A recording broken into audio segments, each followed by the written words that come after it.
ಎಲ್ರಿಗೂ ನಮಸ್ಕಾರ ಕಣ್ರಪ್ಪ, ಚೆನ್ನಾಗಿದ್ದೀರಾ? ನಾನಂತೂ ಚೆನ್ನಾಗಿದ್ದೀನಿ. Okay, welcome to the main matter. Delhi bomb blast, I-20 car.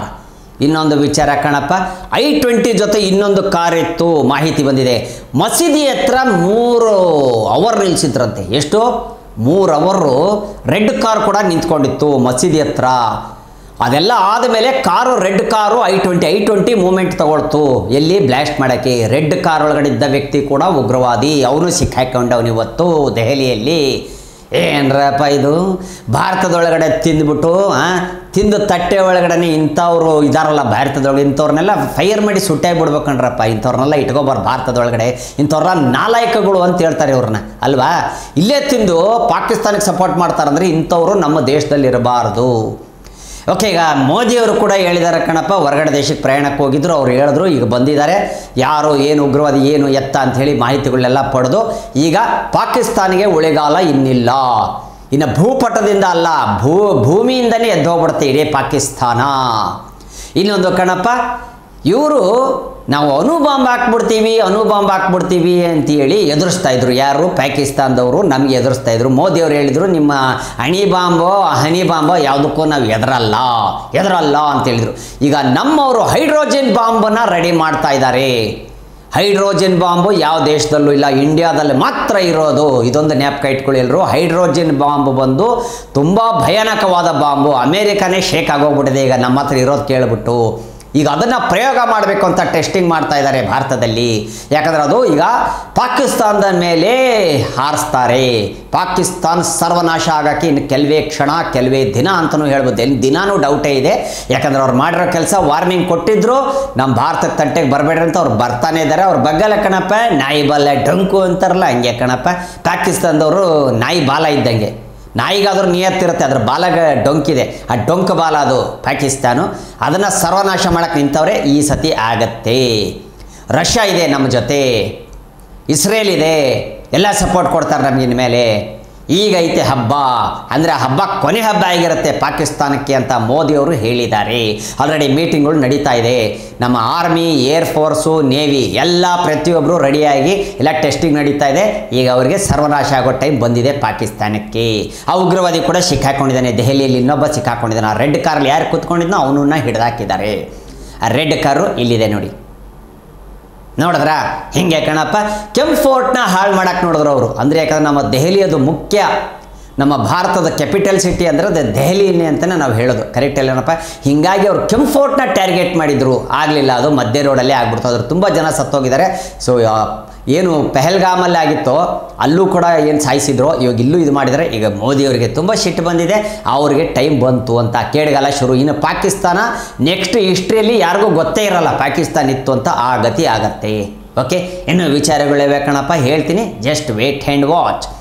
ಇನ್ನೊಂದು ವಿಚಾರ ಕಣಪ್ಪ, ಪಾಕಿಸ್ತಾನ ಆಗಲೇ ಶೇಕ್ ಆಗೋಕ್ಕೆ ಶುರು ಆಗ್ಬಿಟ್ಟಿದೆ ಕಣಪ್ಪ. ಅಲ್ಲಿರೋ ಜನಗಳೆಲ್ಲ ಎದ್ದು ಬಿದ್ದು ಓಡೋಗೋಕ್ಕೆ ಶುರು ಆಗೋರೆ. ಅಲರ್ಟ್ ಆಗಿಬಿಟ್ಟೈತೆ, ಹೈ ಅಲರ್ಟ್ ಕೊಟ್ಟವ್ರಂತೆ ಪಾಕಿಸ್ತಾನದಲ್ಲಿ. ಯಾಕಂದರೆ ಅವ್ರಿಗೆ ಗೊತ್ತಾಗಿದೆ, ದೆಹಲಿಯಲ್ಲಿ ಯಾವಾಗ ಇಲ್ಲಿ ಬ್ಲಾಸ್ಟ್ ಆಯಿತೋ ಪಾಕಿಸ್ತಾನದೊಳಗಡೆ ಕೈ ಕಾಲು ಎಲ್ಲ ನಡ್ಗಕ್ಕೆ ಶುರು ಆಗೋಯ್ತು. ಅಲ್ಲಿರೋನಿಗೆ ಅವನು ಯಾರು, ಅವನು PM, ಅವನು ಹೆಸರು ಹೇಳೋಕ್ಕೂ ಶರೀಫ್ ಕೆಲಸ ಅಲ್ಲ ಅವ್ನು ಮಾಡ್ತಾ ಇರೋದು. ನಮ್ಮ ಖರಾಮ್ ಕೆಲಸ ಮಾಡ್ತಾ ಇದ್ದಾನೆ. ಇದಂತೂ ಸತ್ಯವಾದ ಮಾತು. ನಮ್ಮ ಖರಾಮ್ ಕೆಲಸ ಮಾಡ್ತಾ ಇದ್ದಾನೆ ಅವನು. ಶರೀಫ್ ಅಂತ ಹೆಸರು ಇಟ್ಕೊಂಡಿದ್ದಾನೆ. ಸೊ ಅವ್ನು ಕೇಳಿಗೆಲ್ಲ ಶುರು ಆಯಿತು. ಅವ್ನಿಗೆ ಗೊತ್ತಿದೆ, ಅವನೇ ಮಾಡಿಸಿದ್ದಾನೆ ಅಂದ್ಬಿಟ್ಟು ಪಾಕಿಸ್ತಾನ ಲಿಂಕ್ ಇದೆ ಅಂತ ಕೂಡ ಗೊತ್ತಾಯಿತು. ಜಮ್ಮು ಕಾಶ್ಮೀರದಲ್ಲಿ ಎಷ್ಟೋ ಇವರು ಏನು ಟನ್ನುಗಳು ಇಟ್ಟಿದ್ರು ಬಾಂಬ್ ಬ್ಲಾಸ್ಟ್ ಮಾಡೋಕ್ಕೆ, ಕೆಮಿಕಲ್ಲು ಎಲ್ಲ ಸಿಕ್ಕಾಕೊಂಡಿದೆ. ಸುಮಾರು ಜನನ ಅರೆಸ್ಟ್ ಮಾಡಿದ್ದಾರೆ. ಜಮ್ಮು ಕಾಶ್ಮೀರದಲ್ಲಿ ಕೂಡ ಅರೆಸ್ಟ್ ಆಗಿದ್ದಾರೆ. ಇನ್ನೂ ವಿಚಾರಗಳು ಯಾಕಣಪ್ಪ ಹೇಳ್ತೀನಿ, ಜಸ್ಟ್ ವೇಟ್ ಆ್ಯಂಡ್ ವಾಚ್. ಇನ್ನೊಂದು ವಿಚಾರ ಕಣಪ್ಪ, ನಿಖಿಲ್ ಕುಮಾರಸ್ವಾಮಿ ಅವರು ಹೇಳಿರೋಂಥದ್ದು, ರಾಹುಲ್ ಗಾಂಧಿ ಅವರು ಚೈಲ್ಡ್ ಅಂತ ಹೇಳಿದ್ದಾರೆ ಕಣಪ್ಪ. ಯಾಕೆ ಹೇಳಿದ್ರೆ ಅಂದರೆ ಬಿಹಾರದಲ್ಲಿ RJD ಜೊತೆ ಸೇರ್ಕೊಂಡ್ಬಿಟ್ಟವ್ರಂತೆ ರಾಹುಲ್ ಗಾಂಧಿ ಅವರು. ಇನ್ನು ಹಾಳು ಮಾಡಕ್ಕೆ ಬಿಡ್ತಾರೆ ನೋಡಿ, ಇನ್ನು ಬಿಹಾರನೂ ಹಾಳು ಮಾಡಕ್ಕೆ ಬಿಡ್ತಾರೆ. ರಾಹುಲ್ ಗಾಂಧಿ ಅವ್ರು ಏನು ಮಾಡ್ತಾರೆ, ಚೈಲ್ಡ್ ಇದ್ದಂಗೆ ಅವರು. ಇನ್ನು ಬಿಹಾರನೂ ಹಾಳು ಮಾಡಕ್ಕೆ ಬಿಡ್ತಾರೆ. ಈಗ ಅಲ್ಲಿ RJD ಜೊತೆ ಸೇರ್ಕೊಂಡು ಅವ್ರನ್ನೂ ಹಾಳು ಮಾಡಿಬಿಡ್ತಾರೆ ಅಂತ ಹೇಳೋರು ನಿಖಿಲ್ ಕುಮಾರಸ್ವಾಮಿ ಅವರು ಹೇಳಿರೋಂಥ ಮಾತು ಕಣಪ್ಪ. ಚೈಲ್ಡಿಶ್ ಅವರು ರಾಹುಲ್ ಗಾಂಧಿ ಅವರು ಅಂತ ಹೇಳೋರೆ. ಯಾಕೆ ಅಂದರೆ ನಿಮ್ಗೆ ಗೊತ್ತು, ಬಿಹಾರದಲ್ಲಿ ಎಲೆಕ್ಷನಲ್ಲಿ ಎಷ್ಟು ಸ್ಟ್ರಾಂಗ್ ಇತ್ತು, ಏನಿತ್ತು, ಏನು ಅಂತ ಎಲ್ಲ ಗೊತ್ತಿದೆ ನಿಮಗೆ. ಕರೆಕ್ಟ್ ಅಲ್ಲೇನರಪ್ಪ? ಸೊ ಅದಕ್ಕೆ ಹಿಂಗೆ ಹೇಳ್ಬಿಟ್ಟವ್ರು. ಅವ್ರಿಗೇನು ಅಷ್ಟೊಂದು ಬುದ್ಧಿ ಇಲ್ಲ, ಆ ಒಂದು ರೇಂಜ್ಗೆ ಅವರು ನಿಂತ್ಕೊಳ್ಳೋಷ್ಟು ಮಾಡೋಷ್ಟು ಕೆಲಸ ರಾಹುಲ್ ಗಾಂಧಿ ಅವ್ರಿಗಿಲ್ಲ. ಚೈಲ್ಡ್ ಅವರು ಅಂತ ನಿಖಿಲ್ ಕುಮಾರಸ್ವಾಮಿ ಅವರು ಹೇಳಿರೋಂಥದ್ದು. ಇನ್ನೂ ವಿಚಾರಗಳೇ ಕಣಪ್ಪ ಹೇಳ್ತೀನಿ, ಜಸ್ಟ್ ವೇಟ್ ಆ್ಯಂಡ್ ವಾಚ್. ಇನ್ನೊಂದು ವಿಚಾರ ಕಣಪ್ಪ, ಮೊಹಮ್ಮದ್ ಮೊಹಮ್ಮದ್ ಜಹೀಶ್ ಅನ್ನೋರು ಆ ಉಗ್ರವಾದಿ ಅವನ್ನ ಅರೆಸ್ಟ್ ಮಾಡಿದಾಗ ಅವನ ಕಾರಲ್ಲಿ AK-47 ಗನ್ ಇತ್ತು. ಏನಿತ್ತು? AK-47. ಸಂಜಯ್ ದತ್ ಏನು ಅರೆಸ್ಟ್ ಆಗಿದ್ರು ಒನ್ಸ್ ಅಪಾನ್ ಎ ಟೈಮಲ್ಲಿ ಅವ್ರ ಮನೆಯೊಳಗಡೆ ಅದನ್ನಿಟ್ಟು ಏನು ಅರೆಸ್ಟ್ ಆಗಿದ್ರು ಸಂಜಯ್ ದತ್ ಯಾವಾಗ ಅರೆಸ್ಟ್ ಆಗಿದ್ರು ಅವ್ರ ಮೇಲೆ ಸಿಕ್ಕಿದ್ದು ಅದೇ AK-47 gun once upon A ಟೈಮಲ್ಲಿ ಆಗಿತ್ತು. ನಿಮ್ಗೆ ಗೊತ್ತಿದೆ ಏನು ನಡೆದಿತ್ತು ಏನು ಅಂತ ಸಂಜಯ್ ದತ್ ವಿಚಾರದಲ್ಲಿ ಅಲ್ವಾ. ಈಗ ಈ AK-47 ಗನ್ನು ಉಗ್ರವಾದಿ ಹತ್ರ ಸಿಕ್ಕಾಕೊಂಡಿದೆ, ಅವನು ಅರೆಸ್ಟ್ ಆಗಿದ್ದಾನೆ, ಅವನ ಕಾರಲ್ಲಿ AK-47 ಗನ್ ಇಟ್ಟಿದ್ದ. ಓಕೆನಾ. ಇನ್ನು ವಿಚಾರಗಳು ಯಾವ್ಯಾವ ಕಣಪ್ಪ, ಇದು ಭಾರತಕ್ಕೆ ಹೆಂಗೆ ಬಂತು, ಈ ಉಗ್ರವಾದಿಗಳು ಎಲ್ಲಿಂದ ಬಂದರು, ಡಾಕ್ಟರ್ ಅಂತ ಹೆಸರು ಇಟ್ಕೊಂಡು ಇವರು ಮಾಡ್ತಾ ಇರೋದು ಉಗ್ರವಾದಿ ಕೆಲಸಗಳು, ಇವ್ರಿಗೆ ಡಾಕ್ಟರ್ ಮಾಡಿದವ್ರು ಯಾರು, ಇವ್ರು ಓದಕ್ಕೆ ಹೋಗಿದ್ದು ಡಾಕ್ಟರ್ ಕೆಲಸಕ್ಕೆ, ಇಲ್ಲ ಬಾಂಬನ ಹೆಂಗೆ ರೆಡಿ ಮಾಡಬೇಕು ಅಂತ ಚೈನಾದಲ್ಲಿ ಕಲಿಯಕ್ಕೆ ಹೋಗಿದ್ರ. ಯಾಕಂದ್ರೆ ಚೈನಾ ಪಾಕಿಸ್ತಾನ ಎರಡು friends. Once upon A time ತುಂಬ ಭಿಕ್ಷೆ ಬೇಡಕ್ಕೆ ಏನಾದರೂ ಇವರು ಕಟೋರಿ ಹಿಡ್ಕೊಂಡ್ಬಂದರು ಅಂದರೆ ಪಾಕಿಸ್ತಾನದವರು ಫಸ್ಟ್ ಭಿಕ್ಷೆ ಹಾಕೋದು ಚೈನಾದವರು ಆಮೇಲೆ ಪಾಕಿಸ್ತಾನದವರು ತುಂಬ ಫ್ರೆಂಡ್ ಇದ್ದರು. ಸೊ ಹೀಗಾಗಿ ಅಲ್ಲಿ ಡಾಕ್ಟರ್ ಅದು ಏನು ಕಲಿಯಕ್ಕೆ ಹೋಗಿದ್ರು ಅಲ್ಲಿ ಇವರು ಬಾಂಬ್ ರೆಡಿ ಮಾಡೋದು ಕಲ್ತು ಬಂದವರ ಭಾರತಕ್ಕೆ ಅನ್ನೋ ಅನುಮಾನ. ಯಾಕಂದರೆ ಪಾಕಿಸ್ತಾನದಲ್ಲಿ ಓದಿ ಬಂದರೆ ಇಲ್ಲಿ ನಾವು ಬರೋಕ್ಕಾಗಲ್ಲ, ಭಾರತಕ್ಕೆ ಬಿಡೋದೇ ಇಲ್ಲ ವಾಪಸ್. ಕರೆಕ್ಟ್ ಅಲ್ವಾ? ಪಾಕಿಸ್ತಾನ್ಗೆ ಹೋಗಕ್ಕೆ ಬಿಡೋದೇ ಇಲ್ಲ. ಹೀಗಾಗಿ ಇವರು ಚೈನಾಗೆ ಹೋಗಿ ಓದಿಯಲ್ಲಿ ಬಂದಿದ್ದೀನಿ ಅಂತ ಹೇಳಿಕೊಂಡು ಬಾಂಬ್ಗಳು ರೆಡಿ ಮಾಡೋದು AK-47 ಈ ಏನು ಉಗ್ರವಾದಿಗಳು ಏನೇನು ಸ್ಟಡಿ ಮಾಡ್ಬೇಕು ಎಲ್ಲ ಇಲ್ಲೇ ಕುಂತ್ಕೊಂಡು ಅಲ್ಲಿ ಸ್ಟಡಿ ಮಾಡಿ ಬಂದು ಇಲ್ಲಿ ಬಾಂಬ್ಗಳನ್ನ ಬ್ಲಾಸ್ಟ್ ಮಾಡೋವಂಥ ಬಾಸ್ಟರ್ಸ್ ಇವರು, ದೊಡ್ಡ ಬಾಸ್ಟರ್ಸ್ ಉಗ್ರವಾದಿಗಳು. ಇವ್ರನ್ನ ಸುಟ್ಟು ಬಿಸಾಕಬೇಕು ಸಿಕ್ಕ ಜಾಗದಲ್ಲಿ. ಇನ್ನು ವಿಚಾರಗಳು ಯಾವ್ಯಾವ ಕಣಪ್ಪ ಹೇಳ್ತೀನಿ. ಇನ್ನೊಂದು ವಿಚಾರ ಕಣಪ್ಪ, ಹಗರಣ ಕಣಪ್ಪ, ಹಗರಣ. ನೀರಿನ ಹೆಸರಿನಲ್ಲಿ ಹಗರಣ. ಜಲಮಂಡಲಿಯಲ್ಲಿ ಹಗರಣ ನಡೀತಾ ಇದೆ. ನಿಮಗೆ ನೀರು ಕನೆಕ್ಷನ್ ಬೇಕು, ಅದು ಕನೆಕ್ಷನ್ ಬೇಕು, ಕಾವೇರಿದು ಕೊಡ್ತೀವಿ, ಅದು ಕೊಡ್ತೀವಿ, ಇದು ಕೊಡ್ತೀವಿ ಅಂತೇಳಿ ಲಕ್ಷಗಟ್ಟಲೆ ಲೂಟ್ ಮಾಡ್ತಾ ಇದ್ದಾರಂತೆ. ಏನ್ರಪ್ಪ ಈ ಸರ್ಕಾರದೊಳಗೆ ಹಿಂಗೆ ಆಗ್ತಾಯಿತ್ತಲ್ಲ ಕಣಪ್ಪ, ಎಲ್ಲ ಲೂಟ್ ಮಾಡೋದೇ ಆಗ್ಬಿಟ್ಟೈತಲ್ಲ ಕಣಪ್ಪ. ಜನಗಳು ಕಷ್ಟ ಅರ್ಥ ಮಾಡ್ಕೊಳ್ಳೋರು ಯಾರು ಇಲ್ಲಲ್ಲಪ್ಪ, ಹಿಂಗಾಗೋಗ್ಬಿಡ್ತಲ್ಲಪ್ಪ. ನಮ್ಮ ಕರ್ನಾಟಕದಲ್ಲಿ ಜಲಮಂಡಲಿಯಲ್ಲಿ ಶುರು ಆಗ್ಬಿಡೋದೆ ಕಣಪ್ಪ. ಬ್ಲೇಡ್ ಆಕ್ಸೋ ಬ್ಲೇಡ್ ಕಣಪ್ಪ, ಬರೀ ಬ್ಲೇಡಲ್ಲೇ ಆಕ್ಸೋ ಬ್ಲೇಡ್ ಆಗ್ತಾವ್ರಂತೆ. ಸರಿಯಾಗಿರ್ರಿ, ಹುಷಾರಾಗಿರ್ರಿ, ಎಚ್ಚರವಾಗಿರ್ರಿ. ನೀರಿನ ಹೆಸರಲ್ಲಿ ಲೂಟ್ ಮಾಡ್ತಾವ್ರೆ ನಿಮ್ಮ ಹತ್ರ ಲಕ್ಷ ದುಡ್ಡು ಅಂತ ಮಾಹಿತಿ ಬಂದಿದೆ ಕಣಪ್ಪ. ಜಲಮಂಡಲಿಯಲ್ಲಿ ನಿಮ್ಮ ಕನೆಕ್ಷನ್ ಬೇಕು, ಹೊಸ ಮನೆ ಆಗಿದೆ, ಪೈಪ್ ಲೈನು, ಈ ಲೈನ್ ಎಳಿಬೇಕು, ಕಾವೇರಿ ಲೈನ್ ಬೇಕು, ಲಕ್ಷಗಟ್ಟಲೆ ದುಡ್ಡು ಎಳಿತಾ ಇದ್ದಾರಂತೆ. ಎಚ್ಚರವಾಗಿರ್ರಿ ಮನೆ ಮಾಡ್ಕೊಂಡವರು. ಏನು ಎತ್ತ ಏನು ಅಂತ ಫಸ್ಟು ತಿಳ್ಕೊಳ್ಳಿ, ಎಷ್ಟು ಕಟ್ಟಬೇಕು ಏನು ಅಂತ. ಸುಮ್ಮನೆ ದುಡ್ಡುಗಳನ್ನ ಖರ್ಚು ಮಾಡೋಕೆ ಹೋಗ್ಬೇಡಿ, ನೀರು ಖರ್ಚು ಮಾಡ್ದಂಗೆ ನೀರಿಗೋಸ್ಕರ. ಓಕೆ. ಇನ್ನೂ ವಿಚಾರಗಳು ಕಣಪ್ಪ ಹೇಳ್ತೀನಿ, ಜಸ್ಟ್ ವೇಟ್ ಆ್ಯಂಡ್ ವಾಚ್. ಇನ್ನೊಂದು ವಿಚಾರ ಕಣಪ್ಪ, ಹೀಗೆ ಬಂದ ಮಾಹಿತಿ. ಮೋದಿಯವರು ಆಲ್ರೆಡಿ ಮೀಟಿಂಗ್ ಎಲ್ಲ ಕಂಪ್ಲೀಟ್ ಆಗಿದೆ, ಕ್ಯಾಬಿನೆಟ್ ಮೀಟಿಂಗ್ ಎಲ್ಲ ಕಂಪ್ಲೀಟ್ ಮಾಡಿಕೊಂಡು ಎಲ್ಲ ಗಾಡಿಗಳೆಲ್ಲ ಹೊರಡ್ತಾ ಇದ್ದಾವೆ ಎಲ್ಲಿ ಪಾಕಿಸ್ತಾನ ಕಡೆ. Sindoor operation 2 ready. ಹೇಳೋಕ್ಕಾಗಲ್ಲ ಕಣಪ್ಪ. ಇವತ್ತು ರಾತ್ರಿನೇ ಶುರು ಹಚ್ಕೊಂಡ್ರು ನಮ್ಮೂರು ದೀಪಾವಳಿ ಹಬ್ಬ. ಈ ಸತಿ ಯಾರು ಉಗ್ರವಾದಿಗಳು ಯಾರು ಉಳ್ಕೊಳ್ಳಲ್ಲ ಪಾಕಿಸ್ತಾನದಲ್ಲಿ. ಹೇಳ್ಕೊಟ್ಟವರು ಉಳಿಯಲ್ಲ, ಎಲ್ಲ ಸಮಾಧಿಯಾಗಿ ಹೋಗ್ತಾರೆ ಮಣ್ಣೊಳಗಡೆ. ಯಾವನು ಹೇಳ್ಕೊಟ್ಟಿದ್ದಾನೋ ಅವನು ಒಂದು ಮೂಳೆನೇ ಸಿಗೋದಿಲ್ಲ, ಹಂಗೆ ಉಡಾಯಿಸಾಕ್ತಾರೆ ಈ ಸತಿ ಮೋದಿಯವರು ಅಂತ ಹೇಳೋರು ಕಣಪ್ಪ. ಯಾರು ಹೇಳ್ಕೊಟ್ರು, ಭಾರತದ ಮೇಲೆ ಯಾರು ಕಂಡಿದೆ, ಉಗ್ರವಾದಿಗಳು ಯಾರು, ಅವ್ರ ಹಿಂದೆ ಯಾರಿದ್ದಾರೆ, ಯಾರು ಕೈವಾಡ ಇದೆ ಎಲ್ಲ ಕಂಪ್ಲೀಟ್ ಮುಚ್ಚಾಕ್ತಾರೆ. ಇನ್ನು ಯಾವತ್ತು ಪಾಕಿಸ್ತಾನ ಮ್ಯಾಪಲ್ಲಿ ಇರೋದೇ ಇಲ್ಲ, ಭೂಪಟದಿಂದ ಮಾಯ ಆಗೋಗುತ್ತೆ ಅನ್ನೋ ಟೈಮ್ ಬಂದ್ಬಿಟ್ಟಿದೆ. ಈ ಸತಿ ಅಂತೂ ಕಂಪ್ಲೀಟು ಸರ್ವನಾಶ ಆಗೋಗುತ್ತೆ ಪಾಕಿಸ್ತಾನ್. ಎಸ್, ಕ್ಯಾಬಿನೆಟ್ ಮೀಟಿಂಗ್ ಎಲ್ಲ ಮುಗಿಸ್ಕೊಂಡು ಮೋದಿಯವರು ಹೊರಟಿದ್ದಾರಂತೆ. ಇನ್ನು ವಿಚಾರಗಳು ಕಣಪ್ಪ ಹೇಳ್ತೀನಿ, ಜಸ್ಟ್ ವೇಟ್ ಆ್ಯಂಡ್ ವಾಚ್. ಇನ್ನೊಂದು ವಿಚಾರ ಕಣಪ್ಪ, ಕಿಸಿ ಡಿಸ್ಕೋ ಮೇ ಜಾಯೆ. ಏನು ಹಿಂಗೆ ಆಡ್ತೀನಿ ಅಂತೀರ, ಬೇಜಾರು ಮಾಡ್ಕೊಬಿಡ್ರಪ್ಪ. ಹಸುನ ನಾವು ದೇವರು ತಾಯಿ ಅಂತ ನಾವೆಲ್ಲ ಪೂಜಿಸ್ತೀವಿ, ಆದರೆ ಅದೇ ಹಸು ಇವತ್ತು ಒಂದು ಹುಡುಗನ ಜೊತೆ ನೃತ್ಯ ಆಡ್ತಾ ಇದೆ ಕಣ್ರಪ್ಪ. ನೋಡಿದ್ರೇನಪ್ಪ ಎಷ್ಟು ಹಚ್ಕೊತಾವೆ, ಎಷ್ಟು ಅರ್ಥ ಮಾಡ್ಕೊತಾವಂತೆ. ಮೂಕ್ ಪ್ರಾಣಿಗಳಿಗೆ ನಾವು ಹೇಳಿದ್ದನ್ನು ಪ್ರೀತಿಯಿಂದ ಬೆಳೆಸಿದ್ರೆ ಖಂಡಿತ ಅವನು ಹೇಳಿದ ಮಾತು ಕೇಳ್ತವೆ. ಅದನ್ನು ಬಿಟ್ಟು ಅದಕ್ಕೆ ಅಂತ್ಯ ಮಾಡೋಕ್ಕೆ ಹೋಗೋರಿಗೆ ಒಳ್ಳೆಯದಾಗಲ್ಲ. ನಾನು ಹೇಳೋ ಮಾತಿದು. ಗೋ ಮಾತನ ನಾವು ತಾಯಿ ಅಂತ ಪೂಜಿಸ್ತೀವಿ, ಖಂಡಿತ ತಾಯಿ. ಹಾಲು ಕೊಡೋ ತಾಯಿಗೆ ತಾಯಿನೇ ಕತ್ತರಿಸಿದ್ರೆ ಹೆಂಗೆ? ಕರೆಕ್ಟ್ ಅಲ್ವಾ? ಇದು ತಪ್ಪು ಅನಿಸುತ್ತೆ. ಖಂಡಿತ ಇದು ಆಗಲೇಬಾರ್ದು ಇನ್ಯಾವತ್ತು ನಮ್ಮ ಭಾರತ ದೇಶದಲ್ಲಿ. ಇನ್ನು ವಿಚಾರಗಳಿವೆ ಕಣಪ್ಪ ಹೇಳ್ತೀನಿ, ಜಸ್ಟ್ ವೇಟ್ ಆ್ಯಂಡ್ ವಾಚ್. ಇನ್ನೊಂದು ವಿಚಾರ ಕಣಪ್ಪ, ಇಸ್ಲಾಮಾಬಾದು, ಲಾಹೋರ್ ಎಲ್ಲ ಬಂದ್, ಎಲ್ಲ ಕಡೆ ಗೇಟ್ ಬಂದ್ ಮಾಡಕ್ಕೆ ಬಿಟ್ಟವ್ರಂತೆ. ಅಲ್ಲರಲ್ಲಿ ದಡ್ರ ನನ್ನ ಮಕ್ಕಳು ಕಂಡ್ರೆ ಪಾಕಿಸ್ತಾನದವರು. ಎಲ್ಲಿ ಬಂದ್ ಮಾಡಿದ್ರೇನೋ ಜೆಟ್ಗಳೆಲ್ಲ ಫ್ಲೈಟ್ಗಳೆಲ್ಲ ಮೇಲ್ಗಡೆಯಿಂದ ಹಾರಿ ಕಣ ಬಾಂಬ್ಗಳು ಹಾಕೋದು. ನಿಮ್ಮ ಗೇಟ್ ಒಳಗಡೆ ಬಂದು ಎಕ್ಸ್ಕ್ಯೂಸ್ ಮೀ ತೆಗಿತೀರಾ ಗೇಟು ಅಂತ ಕೇಳಿ ಒಳಗೆ ಬರ್ತಾರ. ಇಲ್ಲ ಕಣ, ಭಾರತ ಕಣ ಇದು, ಹೊಸ ಭಾರತ, ನಯಾ ಭಾರತ. ನುಗ್ತಾ ಇರ್ತಾರೆ ಕಣ, ನುಗ್ಬಿಟ್ಟು ಉಡಾಯಿಸ್ತಾರೆ. ಐತೆ ಕಣ್ರ ಹಬ್ಬ ನಿಮಗೆ, ಕೊನೆ ಹಬ್ಬ ನಿಮ್ಮದು. ಓಕೆ. ಎಸ್, ಇನ್ನು ವಿಚಾರಗಳವೆ ಹೇಳ್ತೀನಿ ಕಣಪ್ಪ. ಭಯ ಪಟ್ಕೊಂಡು ಎಲ್ಲ ಇಸ್ಲಾಮಾಬಾದು, ಲಾಹೋರ್ ಎಲ್ಲ ಕಡೆ ಗೇಟ್ಗಳು ಬಂದ್ ಮಾಡಿ ಜನಗಳಿಗೆಲ್ಲ ಎಚ್ಚರಿಕೆ ಕೊಡ್ತಾವ್ರಂತೆ, ಹೈ ಅಲರ್ಟ್ ಕೊಟ್ಟವ್ರಂತೆ. ಏನು ಹೈ ಅಲರ್ಟ್ ಕೊಟ್ಟು ಏನು ಕೊಟ್ಟರು ಅಷ್ಟೇ ಕಣ್ರ, ನಿಮ್ಮ ಟೈಮ್ ಬಂತು ಅಂತ ಅರ್ಥ. ಎಸ್, ಇನ್ನು ವಿಚಾರಗಳವೆ ಹೇಳ್ತೀನಿ, ಜಸ್ಟ್ ವೇಟ್ ಆ್ಯಂಡ್ ವಾಚ್.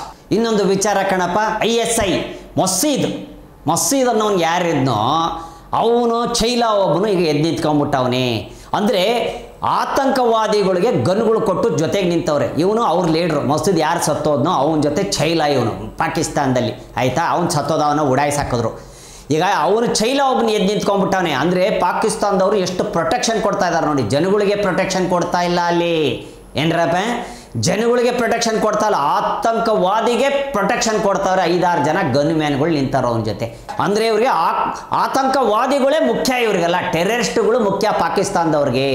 ಜನಗಳು ಇಲ್ಲಾಂದ್ರೆ ಹೆಂಗೆ ಬೆಳಿಬೇಕು, ಯಾವ ದಾರಿಯಿಂದ ಹೋಗ್ಬೇಕು, ಏನು ಬಿಸ್ನೆಸ್ಸಿಂದ ನಮ್ಮ ದೇಶನ ಬೆಳೆಸಬೇಕು ಅನ್ನೋದೆಲ್ಲ, ಆತಂಕವಾದಿಗಳನ್ನ ಬೆಳೆಸೋದು ಇವರು ಉದ್ದೇಶ. ಎಲ್ಲ ಅವ್ರಿಗೆ ಹುಟ್ಟಿರೋರು, ಎಲ್ಲ ಅವ್ನಿಗೆ ಹುಟ್ಟಿರೋರು, ಇವರು PM ಹುಟ್ಟಿರೋರು ಇವರೆಲ್ಲ.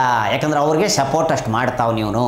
ಓಕೆ, ಇನ್ನು ವಿಚಾರಗಳು ಕಣಪ್ಪ ಹೇಳ್ತೀನಿ, ಜಸ್ಟ್ ವೇಟ್ ಆ್ಯಂಡ್ ವಾಚ್. ಇನ್ನೊಂದು ವಿಚಾರ ಕಣಪ್ಪ, ಪ್ರತಾಪ್ ಸಿಂಹ ಸಾಹೇಬ್ರು ಹೇಳಿರೋಂಥ ವಿಚಾರ. ಮುಸ್ಲಿಮ್ನವರು ಪಾಪ ಬಡವರು ಹೊಟ್ಟೆ ಪಾಡಿಗೆ ಪಂಚರ್ ಹಾಕೊಂತಾರೆ ಅದು ಇದು ಅಂತ. ಇವನು ಡಾಕ್ಟ್ರು ಉಮೀರು, ಡಾಕ್ಟ್ರಿ ಶಹೀನು, ಡಾಕ್ಟ್ರು ಎಲ್ಲ ಡಾಕ್ಟ್ರುಗಳ ಹೆಸರು ಇಟ್ಕೊಂಡವ್ರಲ್ಲ. ಇವರೆಲ್ಲ ಧರ್ಮನೇ ಮುಖ್ಯ ಇವ್ರಿಗೆ. ಅಂದರೆ ಅವ್ರು ಬ್ರೈನ್ ವಾಶ್ ಮಾಡಿಬಿಡ್ತಾರೆ. ನೀನು ಅಲ್ಲಿ ಹೋಗ್ಬಿಡ್ತೀಯಾ, ದೇವ್ರ ಹತ್ರ ಸೇರ್ಕೊಂತೀಯಾ, ನಿನಗೆ ಸ್ವರ್ಗ ಸಿಗುತ್ತೆ ಅಂತ ಬ್ರೈನ್ ವಾಶ್ ಮಾಡಿ ಇವ್ರ ಕೈಲಿ ಇಂಥ ಕೆಲಸ ಮಾಡಿಸ್ತಾರೆ. ಧರ್ಮನೇ ಮುಖ್ಯ ಮುಸ್ಲಿಮ್ನವ್ರಿಗೆ ಅಂಥೇಳಿ ಪ್ರತಾಪ್ ಸಿಂಹ ಅವರು ಹೇಳಿರೋಂಥದ್ದು ಕಣಪ್ಪ. ನಿಜ ಕಣಪ್ಪ. ಬ್ರೈನ್ ವಾಶ್ ಯಾಕೆ ಆಗ್ತಾರಂತ ಗೊತ್ತಿಲ್ಲ. ದುಡ್ಡಿನ ಆಸೆ ತೋರಿಸ್ತಾರ. ದೇವ್ರ ಹತ್ರ ನೀನು ಹೋಗಲ್ಲಿ ಪಕ್ಕದಲ್ಲೇ ಕೂತ್ಕೊಂತಿ ಅಂತ. ಸತ್ತವನು ಯಾವನು ಬಂದು ಹೇಳಿಲ್ಲ ಕಣಪ್ಪ ಇಲ್ಲಿ. ನಾನು ಅಲ್ಲಿ ದೇವ್ರಿಗೆ ಹೋದೆ, ನಿಮ್ಗೆ ಇಲ್ಲಿ ನಾನು ಉಡಾಯಿಸೋದಕ್ಕೆ ನನ್ನ ದೇವ್ರು ನನಗೆ ಜಾಗ ಕೊಟ್ಟ ಸ್ವರ್ಗದಲ್ಲಿ ಅಂತ ಹೇಳ್ತಾನೆ. ಯಾವ ದೇವರು ಹೇಳಲ್ಲ. ಇಲ್ಲಿ ಈ ಥರ ನಡೀತಾ ಇದೆ ಅನ್ನೋದು ಪ್ರತಾಪ್ ಸಿಂಹ ಸಾಹೇಬರು ಹೇಳಿರೋಂಥ ಮಾತು. ಸತ್ಯವಾಗಿ ಹೇಳೋರು ಅವರು. ಇನ್ನು ವಿಚಾರಗಳು ಕಣಪ್ಪ ಹೇಳ್ತೀನಿ, ಜಸ್ಟ್ ವೇಟ್ ಆ್ಯಂಡ್ ವಾಚ್.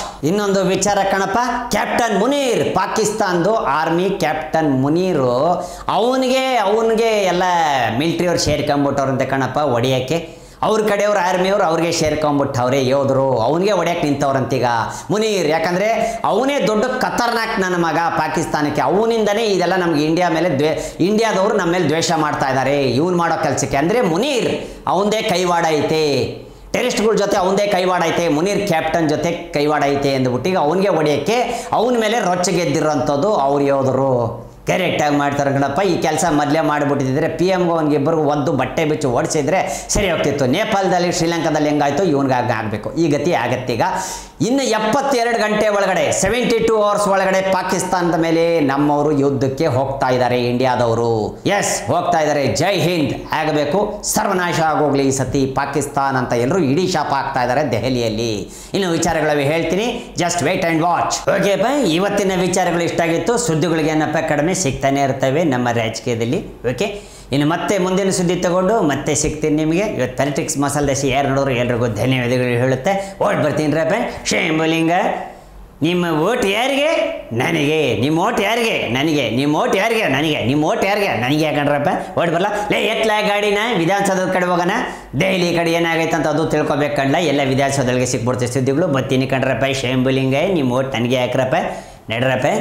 ಈ ಉಗ್ರವಾದಿಗಳಿಗೆ ಕೊಲೆ ಮಾಡಾಕ್ತಾರಪ್ಪ. ಪಾಕಿಸ್ತಾನ್ ಸರ್ವನಾಶ.